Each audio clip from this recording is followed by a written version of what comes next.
രാവിലെ തന്നെ നല്ല മഴയാണ്. ഈ കാണുന്ന ചെക്ക് പോസ്റ്റ് കടന്ന് വേണം ആ സ്ഥലത്തേക്ക് ചെല്ലാൻ.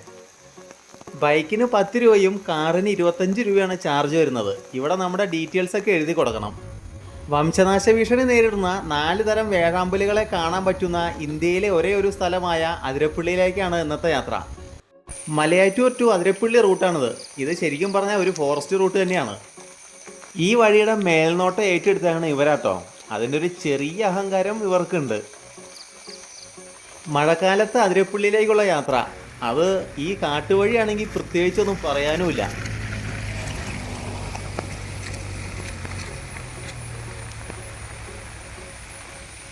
അങ്ങനെ കുറേ വന്നു കഴിയുമ്പോൾ ഈ കാണുന്ന എണ്ണപ്പനകളുടെ തോട്ടായി. ഇവിടെ ആനകളെ കാണാനുള്ള ചാൻസ് കൂടുതലായിരിക്കും. ഇതാണ് അതിരപ്പള്ളിയിലേക്കുള്ള ആദ്യത്തെ ചെക്ക് പോസ്റ്റ്. രാവിലെ 8 മണി സമയത്താണ് വരുന്നതെങ്കിൽ ഇവിടെ നിന്ന് പാസ് എടുക്കുന്നതായിരിക്കും നല്ലത്. മുതിർന്നവർക്ക് 60 രൂപയും കുട്ടികൾക്ക് 15 രൂപയാണ് ചാർജ് വരുന്നത്. വണ്ടികൾക്ക് വേറെ പാസും കൂടി ഉണ്ട്. ചെക്ക് പോസ്റ്റ് കടന്ന് മുന്നോട്ട് വരുമ്പോൾ റൈറ്റ് സൈഡിൽ കാണുന്ന ഒരു വ്യൂ പോയിന്റ് ആണിത്.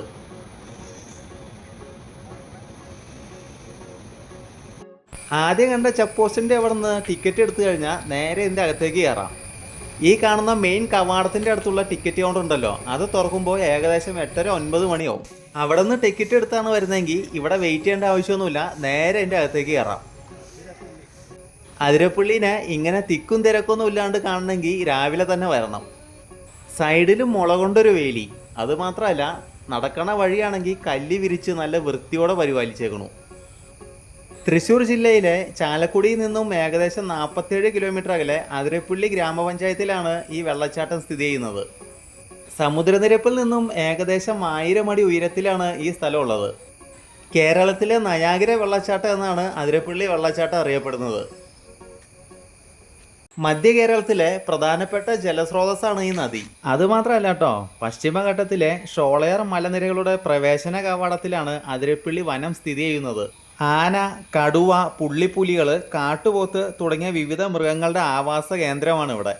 ചാലക്കുടി പുഴയിലെ ഒരു വെള്ളച്ചാട്ടമാണല്ലോ അതിരപ്പള്ളി. കേരളത്തിലെ നദികളുടെ നീളത്തിൻ്റെ കാര്യം നോക്കുകയാണെങ്കിൽ അതിൽ 5ാം സ്ഥാനമാണ് ചാലക്കുടി പുഴയ്ക്കുള്ളത്.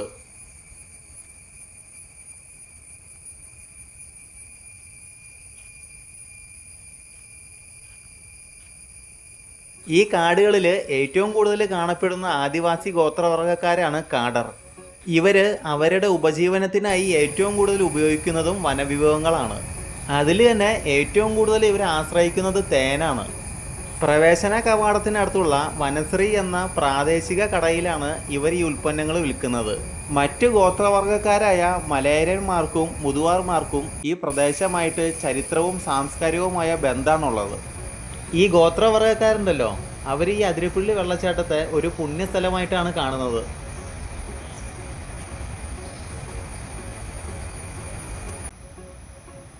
ഈ ലെഫ്റ്റ് സൈഡിൽ കാണുന്നുണ്ടല്ലോ, ഇത് ഇവിടുത്തെ ഒരു മിനി സ്റ്റോറാണ്. അത്യാവശ്യം വെള്ളവും ചെറിയ സ്നാക്സൊക്കെ ഇവിടെ നിന്ന് കിട്ടും. ഇത് ഓപ്പൺ ആവണ സമയം ആവണേ ഉള്ളൂ. ഇവിടെ നിന്ന് നോക്കുമ്പോൾ അങ്ങ് ദൂരെ ചെറിയൊരു വ്യൂ കാണാൻ പറ്റും. ദേ ഈ കാണുന്ന കൊടും കാടുകളിലാട്ടോ തുടക്കത്തിൽ പറഞ്ഞ വംശനാശ ഭീഷണി നേരിടുന്ന 4 തരം വേഴാമ്പലുകളുള്ളത്. Great hornbill, Malabar pied hornbill, Malabar grey hornbill, Indian grey hornbill എന്നിവയാണ് ആ പക്ഷികൾ.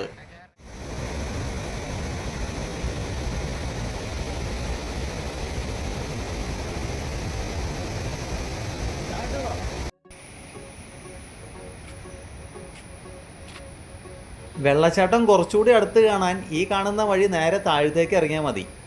ചെറിയ ഇറക്കത്തോടു കൂടി വളവും തിരിവൊക്കെ ഉള്ളൊരു വഴിയാണിത്.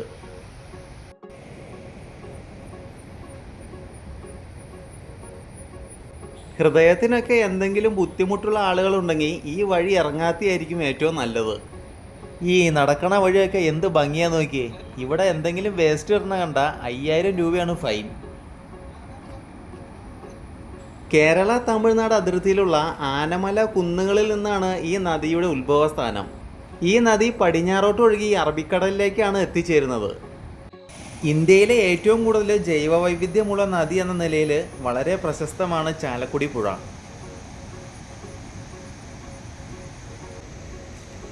പറമ്പിക്കുളം, കാരപ്പാറ, ഷോളയാറ്, ആനക്കയം എന്നിവിടങ്ങളിൽ നിന്ന് ഉത്ഭവിക്കുന്ന നിരവധി പോഷക നദികൾ ഈ നദിയിലാണ് എത്തിച്ചേരുന്നത്. ഈ നദി ഉണ്ടല്ലോ, ഇത് ഇവിടുന്ന് നേരെ പോയി എറണാകുളം ജില്ലയിലെ മാഞ്ഞാലിയോട് ചേർന്നുള്ള എലന്തിക്കരയ്ക്ക് സമീപം പെരിയാറുമായി കൂടിച്ചേരുകയാണ്. 144 കിലോമീറ്ററാണ് ചാലക്കുടി പുഴ സഞ്ചരിക്കുന്നത്. ഈ കാണുന്ന വെള്ളച്ചാട്ടം കണ്ടോ, ഇത് 80 അടി ഉയരത്തിൽ നിന്നാണ് താഴേക്ക് വീഴണേ. വെള്ളം അധികമുള്ള സമയത്തേ താഴത്തേക്ക് ഇറങ്ങി വരുമ്പോൾ റെയിൻകോട്ടോ അല്ലെങ്കിൽ കുടയൊക്കെ കയ്യിൽ പിടിക്കണം, നല്ലതായിരിക്കും. ജലവൈദ്യുത പദ്ധതികളായ കേരള ഷോളയാർ ജലവൈദ്യുത പദ്ധതിയും പെരിങ്ങൽകുത്ത് ജലവൈദ്യുത പദ്ധതിയും ഈ ചാലക്കുടി പുഴയിലാണ് സ്ഥിതി ചെയ്യുന്നത്.